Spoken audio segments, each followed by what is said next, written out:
Ju kujtohet rasti 6 vjeçarit i cili pothuajse një muaj nuk shkoi në shkollën Mjail Grameno aneksin 1. Kjo për shkak, si thoshte ai dhe nëna e tij, të mësuesës Marigona Kastrati, e cila e kishte ofenduar dhe bullizuar. Ne patëm edhe reagimin e mësuesës, të cilën e lexuam, i dham edhe hapësirën televizive që ajo të fliste, ndonse ajo tha se do t'ju kontaktoj për të lënë një termin me ne për një intervistë televizive, sepse kishte diçka personale atë ditë. Sot dhe asaj dite, zonja Kastrati nuk është se ka vendosur diçka që të jap verzionin e saj për emisionin, sidoqoftë, nëna e 6 vjeçarit, i cili tashmë ka filluar mësimin tek një mësuese tjetër dhe po ndihet shumë i dashur në klasë, na ka dërguar një letër dhe ajo letër është shumë emocionuese. Ne kemi vendosur që ta ndajmë sot me ju dhe padyshim se do ta lexojmë nga fillimi deri në fund. Gjitha përshëndetje dhe mirënjohjet i dërgojmë gazetarës Kiks Kosova, këtu bëhet fjalë për Arbenita Ilazin, e cila tashmë gjendet në pushim të lindjes. Duke i dëshiruar lindje të lehtë dhe jetë të gjatë dhe të begatë fëmijës, nënës dhe familjes, ardh në jetë shëndoshë mirë. Unë prindi i djalit 6 vjeçar, pra nëna e tij. Për herë të fundit po e dërgoj këtë deklaratë timën mbi ndodhinë dhe ngjarjen që e ka përjetuar djali im. Me shumë respekt dhe mirësjellje i përshëndes të gjithë mësimdhënësit kudo që janë, sepse askush nuk është i njëjtë. Unë si nënë, si prind, si çdo prind për fëmijën e vet, së pari kam dashur që ta zgjidh këtë në mënyrë të qetë dhe transparente në ambientet e shkollore, pra me mësuesen në fjalë dhe me drejtorin. E falenderoj drejtorin e shkollës që ka bërë të pamundurën për djalin tim, i cili sot po i ndjek mësimet tek një mësuese tjetër. Jam e kënaqur dhe shumë falenderuese për drejtorin dhe mësuesen tjetër. Djali im po buzëqesh dhe kjo është më e rëndësishmja. Dhe gjithë kjo është falë mësueses dhe drejtorit dhe Ministrisë së Arsimit.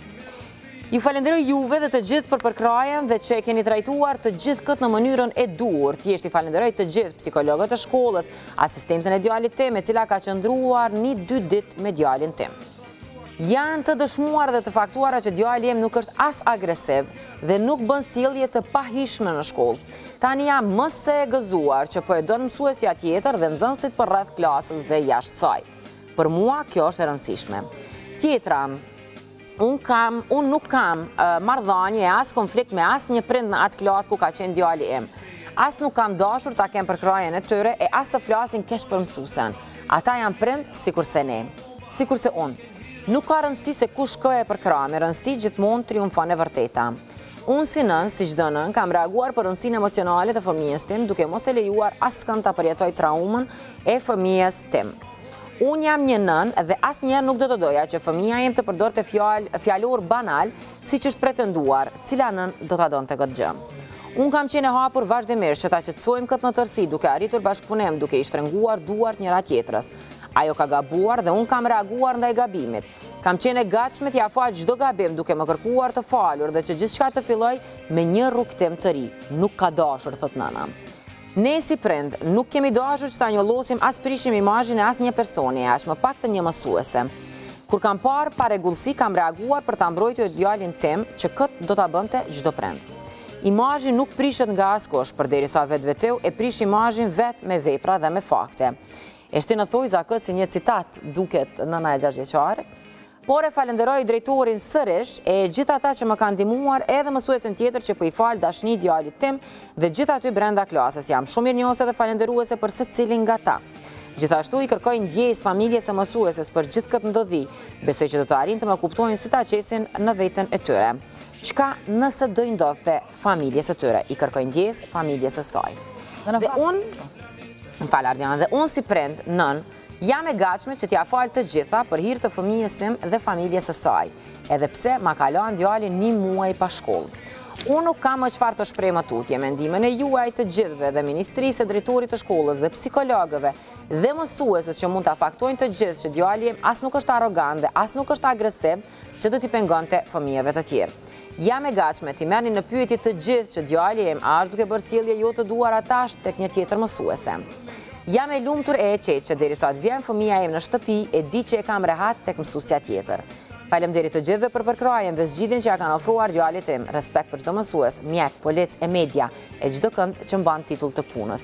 Është jashtëzakonisht falenderuese nëna dhe padyshim se Shumë, është çfarë gëzimi është me e di që tash djalin e ka rahat, ajo rrin rahat në shtëpi. Në fakt, misioni Kiksit ka përfunduar këtu në momentin kur fëmia ka arritur shkoj në shkollë dhe siç e patë edhe në letrën që kjo nën ka dërguar në adresë të Kiks Kosovës, fëmia tash është duke shkuar në shkollë, është testuar, ka pasur asistente personale për 2 ditë për të vërtetuar nëse fëmia ka probleme me të nxënit e mësimit, nëse ka probleme në sjellje dhe gjithçka tjetër dhe normalisht sipas nënës, fëmia ka rezultuar që nuk ka asnjë sjellje dhe mua më preki shumë fjalia që tha, besoj që do të më kuptojnë të gjithë ata nëse e qesin në veten e parë, nëse e pyesin çka nëse fëmijës tim do t'i ndodhte një gjë e tillë. Ndoshta unë jam pak më emocionale edhe për faktin se kam një djalë në klasën e parë dhe në momentin e parë kur kam dëgjuar këtë histori dhe kur kam parë trajtimin se si Nita Ilazi ja ka bërë kësaj histori, jam prekur jashtëzakonisht shumë sepse kam qitur pozicionin e vetvetes time dhe çka nëse djali im do të ishte të kjo mësuese dhe do të kishte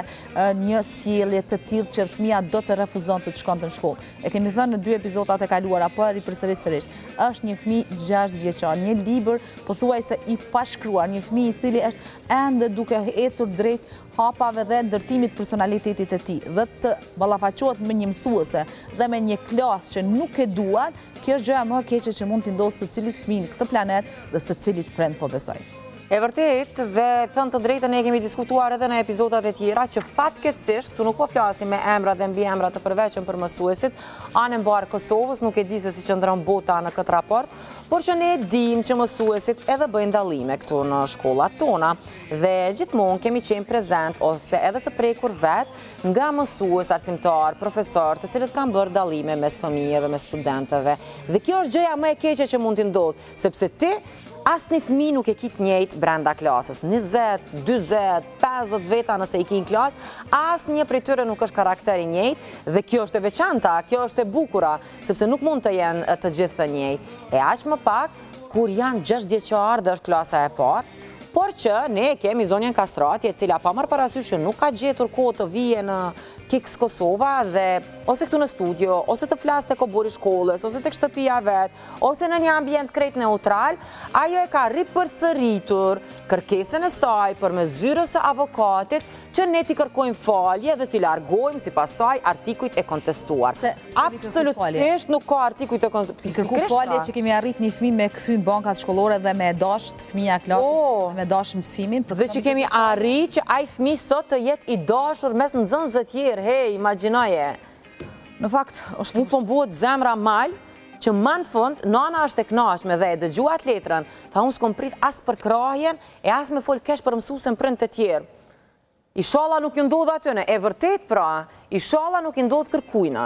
Edhe inshallah uroj dhe shpresoj që gjatë këtyre 5 vite sa do të kenë mësuese nuk do të vinë të ankohen për sjellje të tilla dhe uroj shumë që mësuesja ta ketë marrë mësimin në rast se vetë qëndron përderisa shkolla ka vendosur me ndru klasën fëmijës dhe fëmia tash është këtë normalisht është vërtetuar edhe nga psikologët që nuk ka pas ndonjë problem që ka shkaktuar në shkollë, thjesht ka qenë një keqkuptim mes nënës dhe mësuesës, gjë që ka shkaktuar të ketë ai problem tek fëmia ose ka qenë anasjelltas, ka qenë një klasë e cila siç ka thënë edhe mësuesja i ka pas këtë prind me të ngjashëm sepse kanë intervenuar për me quta e mësuese, edhe me siguri ka regjistruar një fëmijë aty pa të ngjashëm dhe nuk ka dashur me pas pjesë klasë, mund të qëndrojë edhe kjo në Kosovë qëndron gjithçka.